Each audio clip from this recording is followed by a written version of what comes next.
second practical for radiation and microwave technique. The aim of the experiment is to study the different port characteristics for E plane T, H plane T and EH plane T or the Haberlin T. So you can see the aim of an experiment to study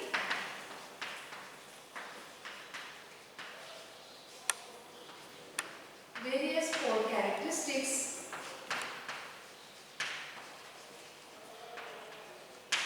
of E plane T, H plane T and EH plane T. So first of all, we'll discuss about the block diagram for the experiment. So it consists of, as you know, the apparatus for this experiment we require here the Klastron microwave bench. However, you can do the self-practical on the gun bench also. So here we require the Klastron power supply, Klastron bench, CRO, E plane T, H plane T and EH plane T.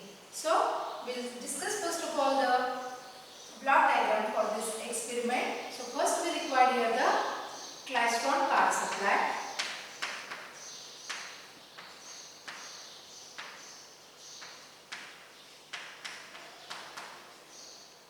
Output of the Klastron power supply, we will see that afterwards the Klastron power supply, what it consists of. Basically it consists of Rippler voltage and beam voltage, and that output of Rippler of Klastron power supply is given to the Klastron tube, that is called as a reflex Klastron tube.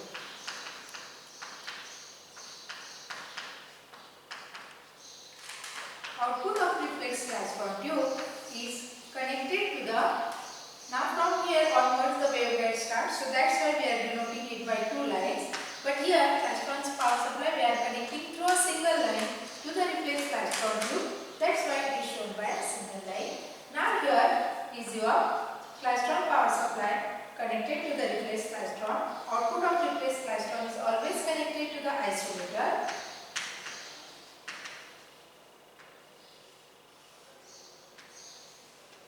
You know the function of the isolator. Isolator is a two-port device which is used to propagate the signal from its port 1 to the port 2. But if any kind of signal is coming from port 2 toward the port 1, so it provides the 100% attenuation. So that means it will not allow any reflection of the signal to reach toward the reflex Klastron tube. If any reflected signal reaches toward the reflex Klastron tube, may cause the instability in the operation of reflex Klastron tube. That's why isolator is always the second block after any reflex Klastron tube or after any gun direct bench. So after this we are using here the frequency meter. Now here we are using a digital type of frequency meter. So here we are connecting the frequency meter. In the previous practical we have discussed about the operation of the frequency meter. We are using the frequency meter in order to measure the frequency which is propagating inside this. After the frequency meter, this is optional block. It is not necessary, but you can use here the variable attenuator also. So here the next block is a variable attenuator.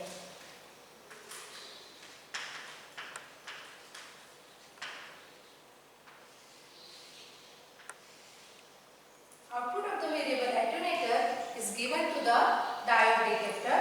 But before the diode detector, here we are connecting either your E plane T, the plane T whose characteristics you want to measure. So here we are connecting E plane T, H plane T and EH plane T one by one. Output of this is connected to the diode detector.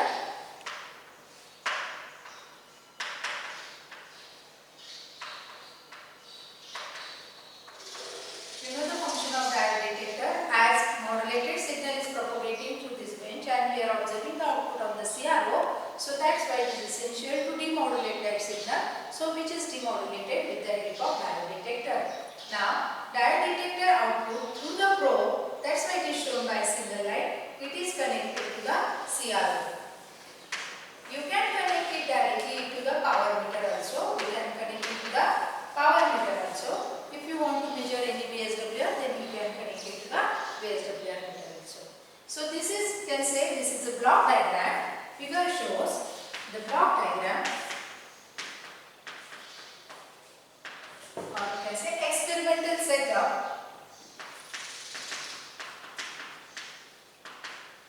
to find out the port characteristics of E plane T, H plane T and TH plane T. Now in your third unit you are going to study about what is actually the E plane T, H plane T and the EH plane T. Right? Now after doing this we have to do the observations. Okay? So in the observation what we have to do? Here we are connecting first of all the replace class 1 power supply to the replace class 1 tube. Then you propagate the signal and through this isolator frequency intervariable alternator signal reaches to the EH and EH plane T. Then here we are connecting one by one E plane T. Then we are connecting H plane T. Then EH plane T and we are finding out its port characteristics. For example, if you consider the E plane T, then for E plane T, so normally its diagram is like this. So it consists of 3 ports, port 1, port 2 and the port 3. So these port 1 and port 2 are the main arms and this is called as a side arm, or it is also called as a E arm of the E plane T. So what you have to do here? So here we have to connect the port 1 of an E plane T to the output of variable attenuator. Then here we are measuring the output and here we are terminating it with the match termination. We have a match termination, so we are terminating it with the match termination. Input is given to this port, we are measuring the output at port 3. Similarly, you are giving the input to the port 3, we are terminating the port 1 and we are measuring the output at port 2. So that means here what we are doing, so here is your input port, input you are doing and you are taking the output. So if your port 1 is an input port, then in that case you are taking the output at port 2 provided that port 3 is terminated. Then you are applying the input to the port 2, then you are observing the output at port 3 provided that port 1 is terminated. Then you are applying the input to the port 3, you are observing the output at port 1 provided that port 2 is terminated. So in short we are getting here the scattering parameters like S21, S32 and S13 for this, isn't it? So input is applied to the one port and output is taken at the remaining two ports. Similarly we have to do for the H plane T also. So H plane T is denoted like this. So it consists of port number 1, port number 2 and this is the port number 3. We are giving the input at port number 1, we are counting the or measuring the output at port number 2 while this port is terminated. Similarly, input is applied to the port 2, output is measured at port 1, this port is terminated. Again you are applying the input to the port 3, you are measuring the output to the next port and one port is terminated. So at a time we are measuring the 2 ports. So similar is the case with your EH plane T. Now in case of EH plane T now, so it is a combination of E plane T and the H plane T. So it will look like this. So this is your port number 1, port number 2, this is port number 3 and this is your port number 4. Here also we are doing the same thing. Here we are giving the input to the port 1, port 3 is terminated with the match termination, 3 as well as the 4. We are measuring the output at 3. Similarly, when input is given to the port 2, output is measured at port 3, these 2 ports are terminated. So one by one we are giving the input to the port 1, 2, 3 and 4 and accordingly we are measuring the output to the next port and one port is terminated with the match termination. Right? And after this we have to calculate the its scattering matrix parameter. Right? So let us move towards the experimental setup. So we'll check the characteristics of E plane T, H plane T and EH plane T.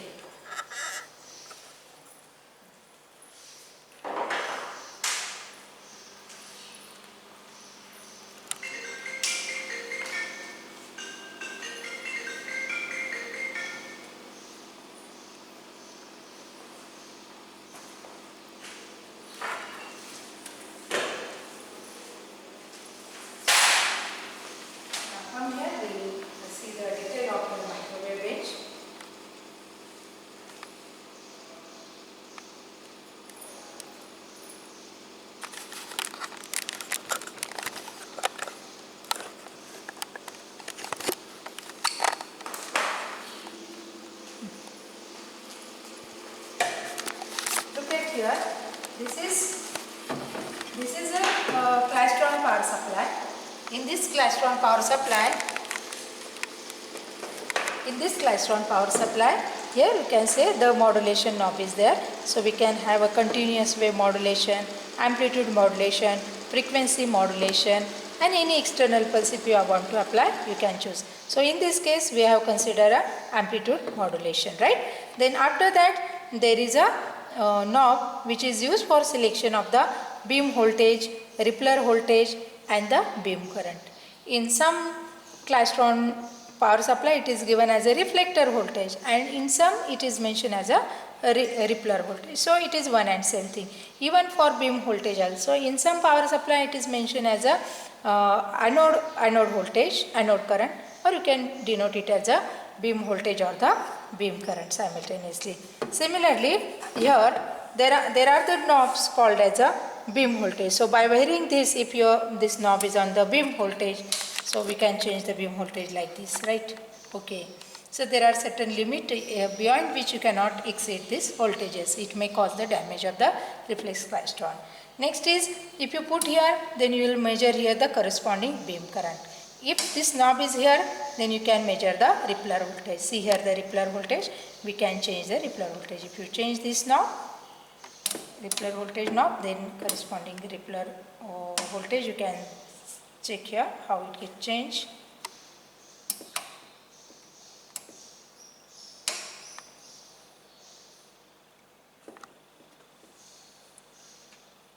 So this is rippler voltage.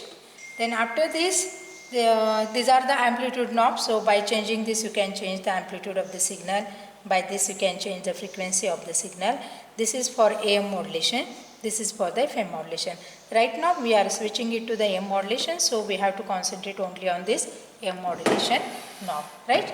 Now, as I have mentioned in the previous practical, that continuous heating is required for the klystron tube. So while you are doing the practical, you have to switch on the fan, okay, cooling fan for this.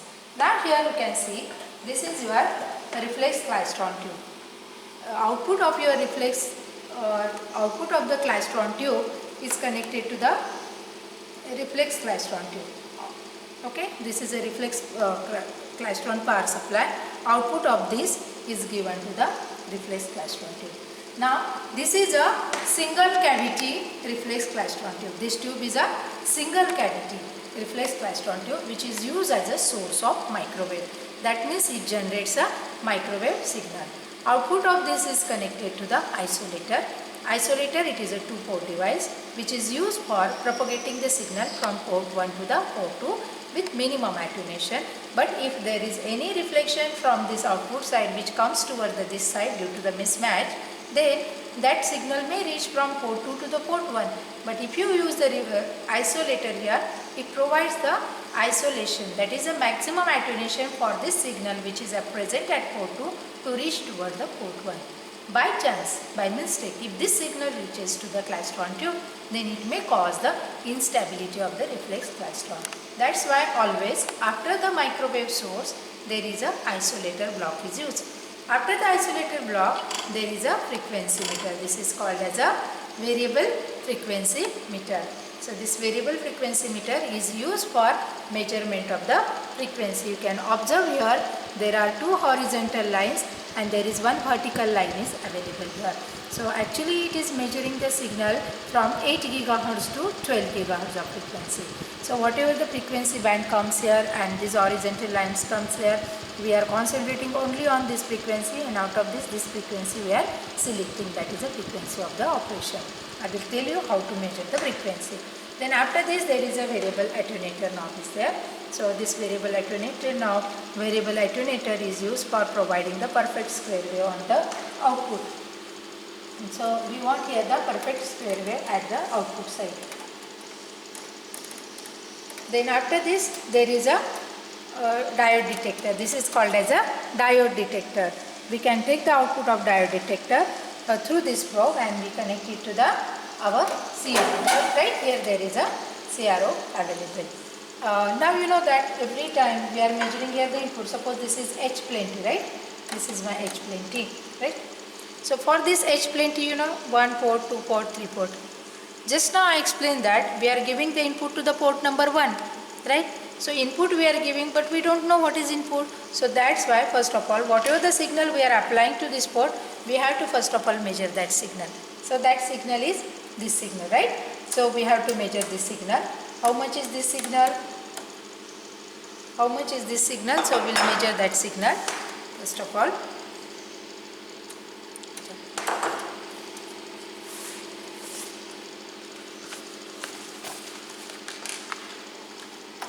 So we have to measure this signal. So simultaneously you have to prepare such a type of observations. Now here the powers are mentioned. So our observation table is like this for E plane T. We are giving input port. Input port is our, this one is input port, right? So we are giving signal to the P1. But which signal we are giving? This signal we are giving. After this we have to remove this part and we have to connect E plane T directly here. So this signal is nothing but your input signal. You have to measure at the output at the second port. So how much is this signal? Just measure the signal on the CRO. Measure the signal on CRO. How much it is? So this is your V1, that is input we are giving to the port 1 of an input port of your E plane T. So we are calculating it for the E plane T. This is your E plane T V1. How much is V1? You can measure here this V1 directly. How much it? किती वर पे sir? So we have to measure here the amplitude. How much is the amplitude? 1, 2.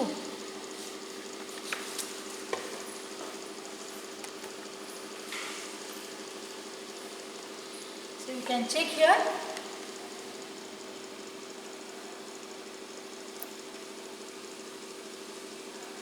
This is 1, 2, 2.4. Okay, voltage. So 2.4 multiplied by this is on which knob? This is 0.1. This is your 50, right? 50 millivolts. So it is 50 millivolts multiplied by 2.4. So this is your 50 millivolts multiplied by 2.4. So this 2.4 and 50 millivolt is your input, right? So this is your input. Now your input you are going to give to your port number 1 of E plane T. Now just remove these buttons. Remove the screw.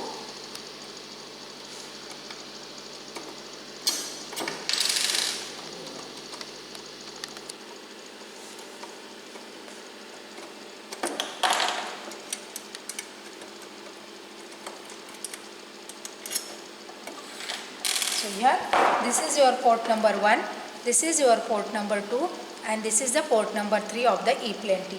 So we have to connect the port number 1 of E plane T here because this is input. Whatever input just now we are observed on the CRO, the same input you have to give to the port number 1. So it is given to the port number 1. Now connect the screws here properly. So there should be proper alignment, otherwise what will happen here? There will be a misalignment and the signal will get scattered here and there will be loss of signal. So connect it properly. First connect the diagonal screws.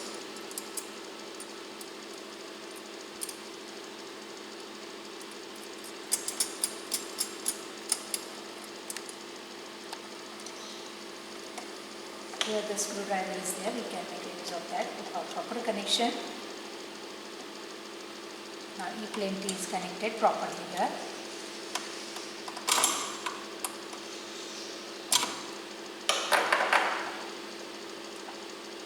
Right? And after this we have to terminate it with a match termination. And you are connecting the output here to the detector.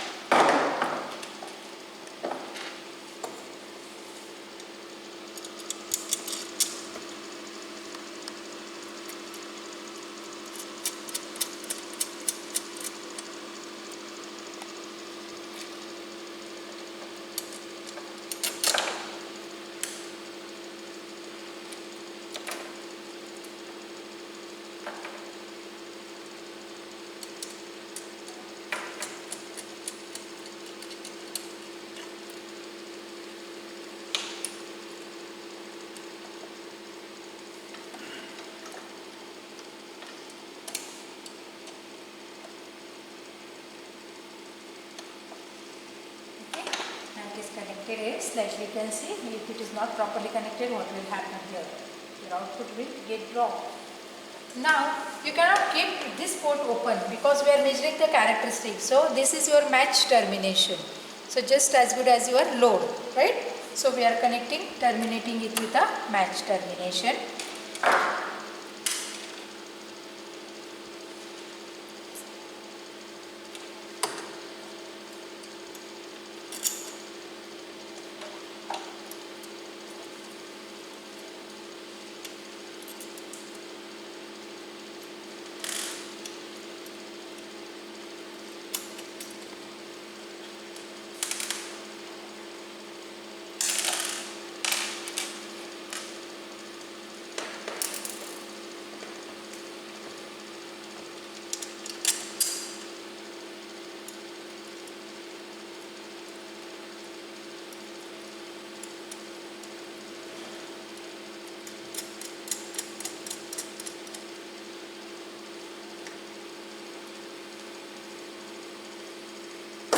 Fine. Now port 1 is connected to the output, that means the input coming from the source. Port 2 is connected to the output and port 3 is match termination. You have to observe the output on the CRO. Now look at the CRO. So what is your output? You can see here on the CRO you can observe the output. So if there are certain loose connections are there, then in that case you will get a zero output. Output will drop, right?